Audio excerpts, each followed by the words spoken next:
వనపర్తి జిల్లా వైద్య ఆరోగ్య శాఖలో నకిలీ సర్టిఫికెట్లతో ఉద్యోగాలు చేస్తున్న ఇద్దరు అధికారులపై కఠిన చర్యలు తీసుకున్నారు. విచారణలో నకిలీ ధృవపత్రాలతో ఉద్యోగాలు పొందినట్లు నిర్ధారించడంతో జిల్లా ప్రోగ్రాం అధికారి చంద్రశేఖర్, జిల్లా నాణ్యతా ప్రమాణాల అధికారి శిరీషను సేవల నుంచి తొలగించినట్టు డిహెచ్ఎంఓ సాయినాథ్ రెడ్డి అధికారికంగా తెలిపారు. వీరి నియామకాలలో కొంతమంది కీలక అధికారులు కీలక పాత్ర పోషించినట్లు తెలుస్తుంది. ఈ వ్యవహారంలో మరింత లోతైన విచారణ జరిపి బాధ్యులపై కఠిన చర్యలు తీసుకోవాలని ప్రజలు డిమాండ్ చేస్తున్నారు. డిపిఓ డిపిఎం పోస్టుల మీద రిపీటెడ్ గా ప్రజావాణిలో కంప్లైంట్ రావడం కలెక్టర్ గారి ఆదేశాల మేరకు వాళ్ళ రిపోర్ట్స్ ఎంక్వైరీ దీనికోసం అని చెప్పి వెరిఫికేషన్ కు ఆ యూనివర్సిటీస్కి పంపడం జరిగింది. ఆ యూనివర్సిటీస్ నుంచి వాళ్ళు మా దగ్గర నుండి మేము ఈ సర్టిఫికేట్స్ ఇష్యూ లేదు అని మెయిల్ చేశారు.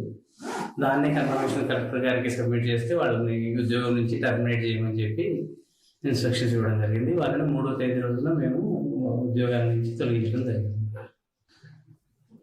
ఫిబ్రవరి 2024 అండి. 3 lakhs వరకు ఉన్నాను. యాక్చువల్లీ వాళ్ళ సాలరీ 30,000 ఉంటుంది కాబట్టి అవును, అది గవర్నమెంట్కి రాయడం జరిగిందంటే దాన్ని బట్టి ఏం చేయాలో చూస్తాం. Thank you.